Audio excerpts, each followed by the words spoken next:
I mean, maybe Coach has a point. This is Brady's first multi-interception game since 2003. You were a young buck down in Baton Rouge. So what's your impression and level of concern with Brady's Bucks?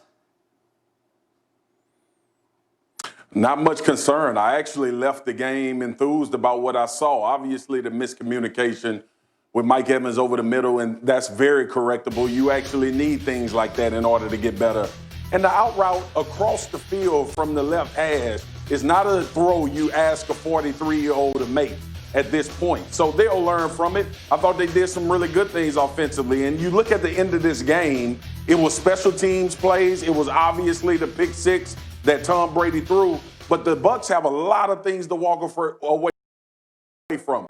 The number one thing that Bruce and Tom and Byron Leftwich have to be with each other is 100% honest.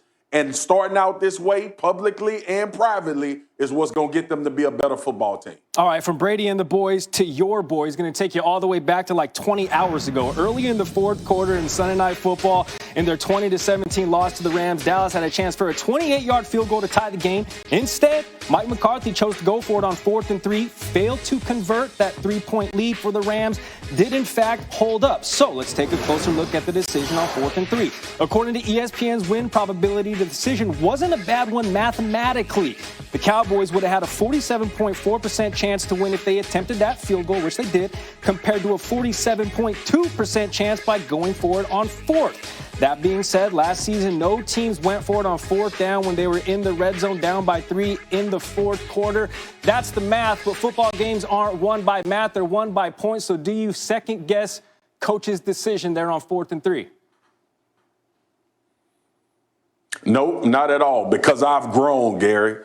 And what I've grown to understand is that you go for the win. Look, it still was 11-something minutes left in that game when they went for the 4th and 3. And that is the confidence booster that you're trying to give your team. You have all of these weapons offensively. You think you'll make a play, actually a right call. Give the LA Rams credit for making a great play, coming down and stopping CeeDee Lamb. Obviously, you want him to climb and get across the first down line, and you want to make that play. You don't want the pressure from Aaron Donald to affect the throw from Dak Prescott. But go for it, man. Last year, we got mad at Jason Garrett for not doing it against the New England Patriots, and now we're mad at Mike McCarthy and Kellen Moore for doing it because it didn't work. You know what they say about hindsight.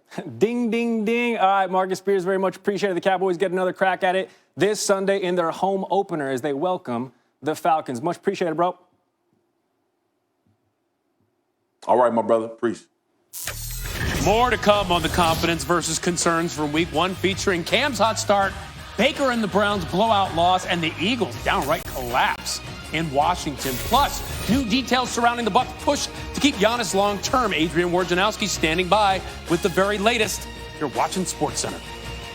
With baseball and today's top headlines, and yeah, this one tops the list. The Wilpon family has signed an agreement to sell the Mets to billionaire Steve Cohen. The sale is subject to the approval of the other Major League Baseball club owners. The Cowboys were dealt tough news as linebacker Leighton Vander Esch is scheduled to undergo surgery Tuesday on a broken left collarbone, while tight end Blake Jarwin suffered a torn ACL and is done for the year. The Jets, meanwhile, likely won't have running back Le'Veon Bell for multiple games. Bell injured his left hamstring Sunday, and head coach Adam Gase telling reporters Monday that the team, quote, could be looking at a couple of weeks with him on the sideline, end quote. Elsewhere, an MRI on Colts running back Marlon Mack confirmed that he suffered a season-ending torn Achilles in Sunday's loss to the Jags. Mack is coming off a career year in 2019 where he rushed for over 1,000 yards. To the NBA, Bucks co-owner and Governor Mark Lazary making it clear to Giannis Antetokounmpo in a 3-hour lunch meeting on Friday that the franchise is willing to spend into the luxury tax to deliver him a championship-supporting cast. Sources tell our Adrian Wojnarowski. Hey, did I tell you? Monday Night Football, you know that's happening? That's tonight? Oh, that's tonight. Steelers-Giants, our first game on Monday Night Football doubleheader. And let's talk about Joe Judge, shall we? He will make his head coaching debut as the 8th head coach who either coached or played under Bill Belichick on the Patriots. Of the first 7, only Bill O'Brien and Mike Vrabel have winning records. Now, the Giants will have second-year quarterback Daniel Jones under center. He will be the first Giants quarterback not named Eli Manning to start the season opener since Kurt Warner in 2004. Jones finished with 24 passing touchdowns a year ago. That's the 4th most ever by a rookie. And Jones is going to be out without one of his main weapons. Wideout Golden Tate will be inactive due to a hamstring injury. He was listed as questionable entering the day, but the Giants are opting to sit him out. As for the Steelers, guess who's back? Big Ben Roethlisberger's first game back since missing 14 games last season with an elbow injury. Roethlisberger is an impressive 14-4 in his career on Monday Night Football, including wins in each of his last 5. And Maria Taylor will be part of our broadcast for the Steelers-Giants game. She joins us now from MetLife Stadium. So, Maria, it's been 365 days since we last saw Ben Roethlisberger in game action. So how is he approaching his return to the field tonight on a national stage?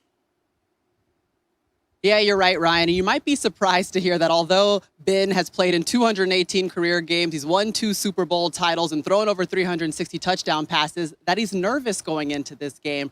Remember, when he injured his elbow, he was not able to throw for 6 months straight. But he admitted that he's going to have a lot of emotions when he comes into this game. But in speaking with him and his agent, they do say that he doesn't feel any soreness now that he's back to throwing. He's mostly just excited to be able to make plays with this team again. And Mike Tomlin joked that he, too, is nervous about Ben stepping back onto the field, but that he's happy to see him in a jersey because he believes that his throwing and his passes are better than the suggestions he was making in sweats on the sidelines last season. Well, I'm sure they're happy to have him back. So let's talk about the Giants now. They've missed the playoffs 7 of the last 8 seasons. What should we expect from this Giants team under first-year head coach Joe Judge? Well, in a word, I would say prepared, because Saquon Barkley joked that Joe Judge has put this team through every single scenario that's ever happened in the history of the NFL.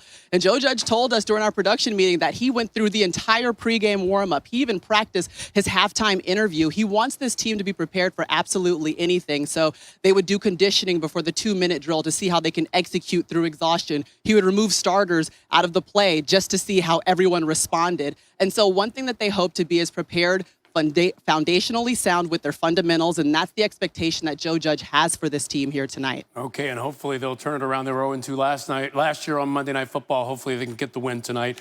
At least they're hoping so. Thanks, Maria. We're looking forward to seeing you and Chris Fowler and Kirk Herbstreit on the call at the top of the hour.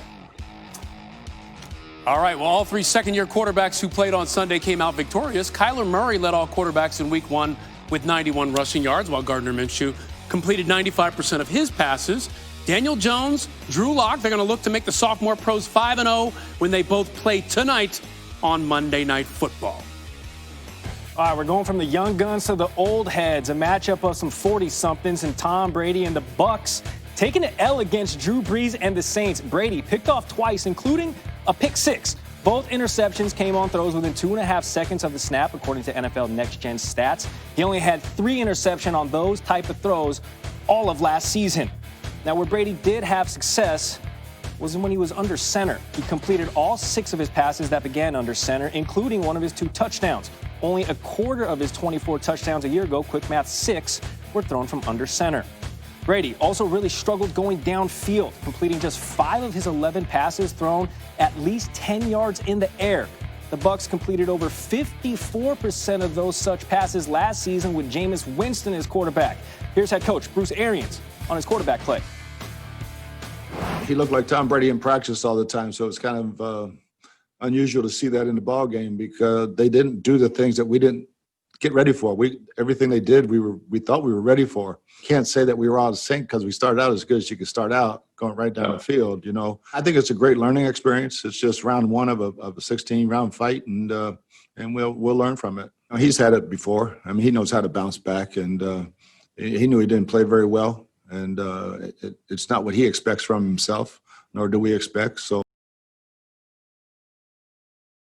have a little more grit and a little more determination this week. Ooh, SportsCenter kind of